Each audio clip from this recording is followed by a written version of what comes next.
ही जी कबर आहे औरंगजेबाची, ही रणरागिणी तारा राणी ज्यांनी 7.5 वर्ष औरंगजेबाच्या विरोधामध्ये या महाराष्ट्रामध्ये संघर्ष केला, लढाया केल्या. छत्रपती शिवाजी महाराजांचा एकही किल्ला त्यांनी औरंगजेबाला जिंकू दिला नाही आणि बाजूने त्याला घेरून इतका जर्जर करून टाकला की त्याला नगरमध्ये शेवटच्या घटका मोजावं लागल्या, तो दिल्लीपर्यंत जाऊ शकला नाही. त्याची ती निशाणी आहे मराठ्यांच्या शौर्याची, रणरागिणी तारा राणीच्या शौर्याची, जे एक मराठी मुलकातली महिला सर्व सत्ता देशाला कशी गाडू शकते त्याची ती निशाणी आहे.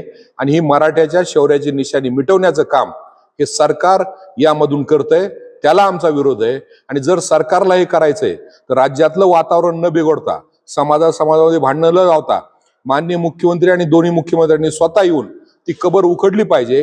पण बेजबाबदार पद्धतीने राज्याच्या लोकांना वेठीस धरून मुख्यमंत्री जे करू पाहतायत त्याला आमचा विरोध आहे.